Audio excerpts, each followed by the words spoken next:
नमस्कार। आप देख रहे हैं न्यूज़ो और मैं हूं प्रवीण झा। बात बंगाल की करेंगे और आज बंगाल से हालांकि खबर तो 2 दिन पुरानी है, लेकिन उसमें अपडेट आज आया है और इसीलिए ये आज की खबर है। खबर क्या है? खबर है कि जो कोलकाता एयरपोर्ट पर एक मस्जिद की खबर आपको याद भी होगा, हम लोगों ने बहुत पहले इसके बारे में एक और वीडियो बनाकर अपने दर्शकों को बताया भी था कि किस प्रकार से मस्जिद जो है वो 136 साल पुरानी मस्जिद जो है वो एयरपोर्ट पर जो रनवे है दूसरे रनवे से महज 165 मीटर की दूरी पर वो मस्जिद है और उस मस्जिद में अभी तक नमाज अदा की जा रही थी। उसके लिए एक सुरक्षा जांच थी और उस सुरक्षा जांच में जो है सिर्फ आधार कार्ड को दिखाकर सीआईएसएफ जो है उसमें बस में भर करके लोगों को वहां तक मस्जिद तक पहुंचाती थी और फिर वहां पर वो लोग नमाज अदा कर फिर वापस आते थे। लेकिन ये सुरक्षा के दृष्टिकोण से बहुत महत्वपूर्ण था कि सुरक्षा कारणों को देखते हुए उस मस्जिद को वहां से शिफ्ट किया जाए। एक तो जो बड़े बड़े जहाज हैं उसको उतरने में वहां पर दिक्कत हो रही थी। दूसरा ये कि जो रात में उतरने के लिए जो सुविधा होनी चाहिए थी वो उस रनवे के बगल में उस मस्जिद के होने की वजह से उसमें भी कठिनाई उत्पन्न हो रही थी। और तीसरी वजह यह थी कि जो सिर्फ आधार कार्ड के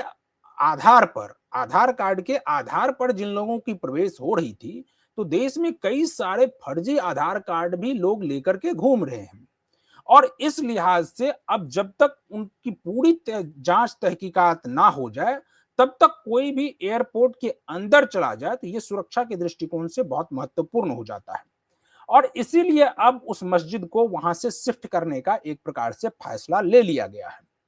और ऐसा है नहीं कि मस्जिद को शिफ्ट नहीं किया जा सकता है। कहा यह जा रहा है कि उसको कुछ ऐसी तकनीक से शिफ्ट किया जाएगा ताकि उसके स्ट्रक्चर में कोई बदलाव ना हो और वो अपने मूल स्ट्रक्चर के साथ ही उसको वहां से हटाकर दूसरे जगह पर विस्थापित कर दिया जाएगा। अब सवाल ये है कि इतने दिनों से ये क्यों नहीं हो पा रहा था और जब मुख्यमंत्री बने शुभेंदु अधिकारी उसके बाद आप देखिए कि इस प्रकार के कई फैसले लिए गए जो सुरक्षा के दृष्टिकोण से बहुत महत्वपूर्ण है।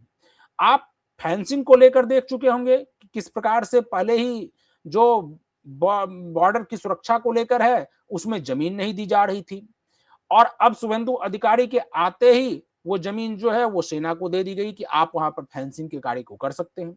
उसी प्रकार से ये भी मामला लंबित था और ये मामला तो 136 साल से मस्जिद है और मामला जो है वो लगभग 25 से 30 साल इसको भी हो गया है कि जब एएआई यानी एयरपोर्ट अथॉरिटी ऑफ इंडिया जो है वो लगातार ये मांग कर रही थी कि इसको यहां से इस मस्जिद को यहां से शिफ्ट कर दिया जाए, बावजूद इसके इसके ऊपर कोई ध्यान नहीं दे रही थी। सरकार का कोई ध्यान इसके ऊपर नहीं था, ममता बनर्जी कोई ध्यान नहीं दे रही थी।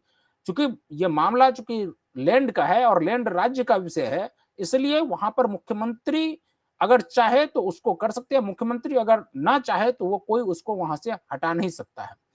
अभी क्या हुआ कि अभी आप देखिए कि शनिवार को वहां पर मस्जिद में पहले तो इस ये कहते हुए वहां पर प्रतिबंध लगा दिया गया कि अब वहां पर कोई भी जाकर नमाज अदा नहीं कर सकते कि वहां पर जो सड़कें हैं उसकी मरम्मत की जा रही है, इसलिए अभी वहां पर बस की सुविधा नहीं हो सकती है, इसलिए वहां पर नहीं जाया जा सकता है। लेकिन अब जो सूचनाएं आ रही हैं वो ये आ रही हैं कि अब वहां से मस्जिद को हटाने की प्रक्रिया शुरू की जाएगी और मस्जिद को हटाकर बाहर किया जाएगा, यानी एयरपोर्ट से बाहर कहीं पर जगह देख करके वहां पर दे दी जाएगी जगह वहां पर और वहां पर उस मस्जिद को शिफ्ट कर दिया जाएगा। आज इन्हीं सभी मुद्दों पर चर्चा करने के लिए इस वक्त हमारे साथ जुड़ रहे हैं वरिष्ठ पत्रकार हैं और राजनीतिक विश्लेषक है संजीव प्रियदर्शी। संजीव जी, ये जो बहुत लंबित मामला है यानी 25 से 30 साल इस मस्जिद को हटाने की मांग को लेकर हो गया है कि इस मस्जिद को वहां से शिफ्ट किया जाए, लेकिन वो शिफ्ट नहीं हो पा रहा था। क्या शुभेंदु अधिकारी के आते ही इस प्रकार के फैसले लिए जाने लगे हैं? नमस्कार प्रवीण जी, दर्शकों को भी मेरा नमस्कार। देखिए, एक पहलू इसका धार्मिक है, हम्म। लेकिन दूसरा पहलू है डेवलपमेंट, तीसरा पहलू है सुरक्षा। अब हम्म। देखिए, जहां तक मस्जिद की बात है, नमाज अदा करने की बात है, तो कोलकाता में मुझे लगता है 1000 1500 से कम मस्जिद नहीं होंगे या हजारों मस्जिद होंगे। बिल्कुल। और एयरपोर्ट के आसपास कॉलोनी तो होती नहीं है, ये भी हम लोग जानते हैं। तो हुँ, दूर से आके नमाज पढ़ते हैं, उसमें भी उनको दिक्कत होती है। हुँ, तो बहुत सारे ऐसे मस्जिद है जहाँ पे नमाज अदा की जा सकती है। ऐसा तो है नहीं कि उस कोलकाता एयरपोर्ट के अंदर रनवे के बगल वाली मस्जिद में ही नमाज अदा करने जन्नत नसीब होगी। हुँ,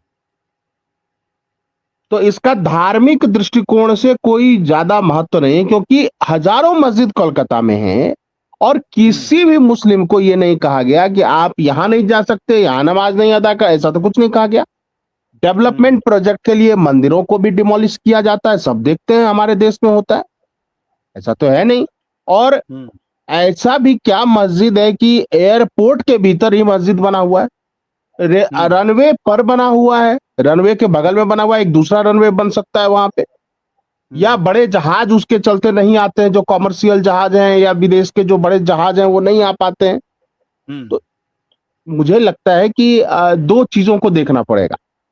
हुँ, आखिर ये इतने साल से, क्योंकि 40-50 साल से एयरपोर्ट अथॉरिटी ऑफ इंडिया ये कह रही हुँ, कि इसको यहां से ससम्मान आप कहीं दूसरी जगह स्थापित कर दीजिए। हुँ, ये लंबे समय से कहा जा रहा है कि इसको वेकेट कर दीजिए, ये जगह जो है हुँ, एयरपोर्ट की है। अब ऐसा तो हुँ, होगा नहीं कि एयरपोर्ट के लिए इतनी जमीनें एयरपोर्ट अथॉरिटी ऑफ इंडिया के अंतर्गत है और उतनी सी जमीन जो है वो मस्जिद कमेटी के अंतर्गत, ऐसा तो हो नहीं सकता। इस तरह से बिल्कुल। जमीन, हम लोग सब जानते हैं कि जमीन कैसे एक्वायर करती है गवर्नमेंट, और ये आज का नहीं है, बहुत पहले का है। ये हुँ, कम्युनिस्ट के जमाने से ये बात चल रही कि इसको हटाया जाए, क्योंकि कोलकाता के एयर ट्रैफिक पर और इसका असर पड़ता है, बड़े जहाजों के उतरने में, लैंड करने में दिक्कत आती है, और बहुत ही हुँ, एक्सपर्ट पायलट ही बड़े जहाज यहाँ उतार सकते हैं। सोचिए कितनी हुँ, बड़ी दिक्कत है। और अब देखिए, तो उस समय 40 साल पहले जो कम्युनिस्ट शासन था, या बुद्धदेव भट्टाचार्य अभी लास्ट में थे, उन्होंने हुँ, कहा कि ये हटना चाहिए, लेकिन हटाया नहीं। फिर ममता बनर्जी, क्या बात करना, ममता बनर्जी का बस चलता तो बीच रनवे पर दो चार और बनवा देती। ममता हुँ। बनर्जी का तो बस चलता। नहीं, और और याद संजीव जी कीजिए, इसमें हमारे दर्शक याद करें कि जी, सिद्दुकुल्ला चौधरी, देखिए वो हुँ, मस्जिद कमेटी का अध्यक्ष है। तो हुँ, सिद्दुकुल्ला चौधरी मंत्री था ममता सरकार में, और ये वही सिद्दुकुल्ला चौधरी है जो हुँ, बात बात पे प्राइम मिनिस्टर को धमकी देता था, योगी जी को हुँ, धमकी देता था, सनातनियों के बारे में अपशब्द कहता था। अब सरकार हुँ, बदल गई, फिजा बदल गई, और उसकी गर्म गरम तेवर जो है वो नरम हो गए हैं। उसकी जो गर्मी थी, वो जो कहता था कि हम युद्ध कर देंगे, सड़क पे आके स्ट्रीट फाइट कर देंगे, आज उसका हुँ, प्रेस कॉन्फ्रेंस था, उसने ये कहा कि हमें नमाज पढ़ने दीजिए, लेकिन हम बीजेपी आरएसएस के शत्रु नहीं है। वो ये कह रहा है हमारा बीजेपी आरएसएस से कोई दुश्मनी नहीं है। दूसरा, हम सड़क पे आके कोई प्रोटेस्ट नहीं करेंगे। करो प्रोटेस्ट, किसने रोका है तुम्हें? तुम तो नहीं, धमकी देते थे सबको। संजीव जी यहाँ पर एक सवाल ये उठता है कि नमाज अदा करने के लिए ये भी कोई ज़रूरी नहीं है कि वो मस्जिद के अंदर ही जाकर के नमाज अदा करें। नमाज तो जब आप घर में पढ़ सकते हैं या बाहर कहीं पढ़ सकते हैं, खुली मैदान में पढ़ सकते हैं और ये जब आप सड़क तक पर नमाज पढ़ सकते हैं, तो ये तो कोई पाबंदी है नहीं कि आप जाकर के मस्जिद में ही नमाज पढ़िए। मंदिर के बारे में तो एक ये भी है कि लोग मंदिर में जाकर के अंदर ही जल चढ़ाते हैं या पूजा करते हैं। लेकिन मस्जिद में इस प्रकार से कोई पाबंदी तो नमाज पढ़ने को लेकर नहीं है कि वो मस्जिद में जाएंगे तभी नमाज पढ़ पाएंगे। तो इसको लेकर आखिर इतने दिनों से क्यों इसको लेकर हाय तौबा मचाया जा रहा था कि नहीं मस्जिद वहां से शिफ्ट नहीं किया जा सकता है और अगर मस्जिद को शिफ्ट कर दिया जाएगा तो पूरा वोट बैंक एक प्रकार से बिखर जाएगा। तो ये वोट बैंक बिखरने के लिए आप सिक्योरिटी के साथ समझौता कर लेंगे क्या? देखिए, इसके पीछे दो तीन वजह, एक तो वोट बैंक बैंक पॉलिटिक्स, दूसरा तुष्टीकरण की राजनीति, तीसरा जो हम्म। लेफ्ट और कांग्रेस इकोसिस्टम है, उसने हम्म। वो बात तो करते सेकुलरिज्म की है, लेकिन वो हम्म। सारा सेकुलरिज्म एक तरफा बहुसंख्यक पर थोपना चाहते हैं। जो हम्म। तथाकथित यहाँ के अल्पसंख्यक हैं, उनके लिए सेकुलरिज्म नहीं है, उनके लिए शरिया लॉ है। वो चार निकाह हम्म। कर लें, तीन तलाक दे दें, हलाला करें, वो कोई मानव अधिकार नहीं, वुमेन राइट्स की बात नहीं होगी, बुर्का पे अभिव्यक्ति, उसमें कोई वो पर्देदारी वाली बात नहीं होगी। लेकिन अगर कोई हिंदू महिला को ये कह दे कि तुम पर्दा करके जाओ, तो सारे प्रगतिशील तथाकथित प्रगतिशील वाले खड़े हो जाएंगे। देखिए सबसे अहम बयान जो शुभेंदु अधिकारी जी का था, उनका ये कहना था कि वो बचपन से इसके बारे में सुनते आ रहे हैं कि इस मॉस्क की वजह से वहां पर कोलकाता एयरपोर्ट का एक्सपेंशन नहीं हो रहा है। वो बचपन से सुनते आ रहे हैं, ये आज उनका कहना है। नहीं संजीव जी, ये और सिर्फ एक्सपेंशन नहीं हो पा रहा है, बल्कि रनवे को 150 मीटर पीछे खिसका दिया गया इस मस्जिद को बचाने के लिए। ये हाँ ठीक है, हैरान वो करने जो भी वाली है बात है। हाँ हाँ वो ठीक है, चलिए कोई बात नहीं, वो कर लिया जो भी, तो उसके लिए कर रहे थे एडजस्टमेंट, वो वोट बैंक का एडजस्टमेंट था। तो उनका ये कहना है शुभेंदु अधिकारी जी का कि जो कानूनी बात है वो होगी। और सिक्योरिटी के लिहाज से उन्होंने ये कहा कि बगल में बांग्लादेश भी है, उस तरफ चीन भी है, और हमारे बड़े फाइटर्स भी उतर सकते हैं यहाँ पे अगर इसको एक्सपेंड किया जाए इमरजेंसी पे। तो मुझे लगता है कि वो अब जल्द ही इसको हटाया जाएगा। एक बात और, मान लीजिए कोई ये ऐसा तो है नहीं कि ये मतलब पवित्र मक्का या पवित्र काबा वाला मस्जिद हो, बाकी और भी मंदिर रिप्लेस किए जाते हैं, तो इसी तरह ये भी रिप्लेस हो जाएगा, इसमें कौन सी बड़ी बात है। लेकिन ये क्यों नहीं हुआ, इसमें कम्युनिस्ट और टीएमसी और कांग्रेस वालों को सोचना चाहिए कि अरे क्यों नहीं किया। अभी तो योगी राज में यूपी में चंदौली में एक मंदिर को तोड़ा जा रहा था, और उसका गुंबद जो है वो बुलडोजर से तोड़ने के क्रम में पूरा गुंबद एक साथ गिर गया, और उसमें एक पीडब्ल्यूडी कर्मचारी की मौत भी हो गई। तो मंदिर को तो सरेआम ऐसे ही तोड़ा जा रहा है। अगर आप वहां पर रोड की चौड़ीकरण की बात हो रही थी, अगर वहां पर चौड़ीकरण के लिए मंदिर उसमें बाधा है तो उसको वहां से हटाया जा रहा था। तो मस्जिद को हटाने में क्या परेशानी है? और ये तो कोई ऐसा भी नहीं कि रोड है, यहाँ तो एयरपोर्ट की बात है। नहीं, पहले परेशानी थी वोट बैंक की, लेकिन बीजेपी किसी एक वोट बैंक की मोहताज तो है नहीं, बंगाल में पूरे देश में, तो खास करके उस वर्ग के वोट बैंक की मोहताज है नहीं। हाँ, सरकारी योजनाओं में पूरा हक मिल रहा है उनको, लेकिन इसके बावजूद जो है वो बीजेपी से उनका कोई लेना देना नहीं है।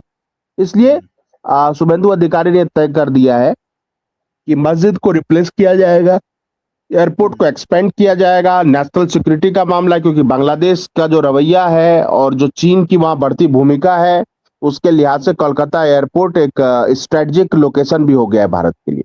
बाकी सिद्दीकुल्ला चौधरी के तेवर नरम पड़े हुए हैं, और मस्जिदें हजारों हैं, वहां नमाज पढ़िए। अब कहिएगा पार्लियामेंट भवन के अंदर मस्जिद बनाएंगे या मंदिर बनाएंगे, ये चलने वाली बात है? तो वो वोट बैंक की पॉलिटिक्स, ये देखिए, ये मस्जिद ही केवल रिप्लेस नहीं होगी यहाँ से प्रवीण जी, वो वोट बैंक और तुष्टीकरण की जो राजनीति थी उसका भी खात्मा होने जा रहा है। ये एक सिंबल है। चलिए चलिए संजीव जी, तो आज हम लोग इस डिबेट को यहीं पर खत्म करते हैं। कल किसी और मुद्दे के साथ फिर हाजिर होंगे। तब तक जो दर्शक हमारे इस वीडियो को अभी तक यूट्यूब चैनल के जरिए देख रहे हैं, चैनल को सब्सक्राइब कर लीजिए, वीडियो को फटाफट शेयर कर दीजिए, और कमेंट जरूर कीजिए कि आपको ये डिबेट कैसा लगा। बाकी इसी तरह की और भी खबरें हम आपके लिए लाते रहेंगे। मुझे और संजीव जी को दीजिए अनुमति। नमस्कार।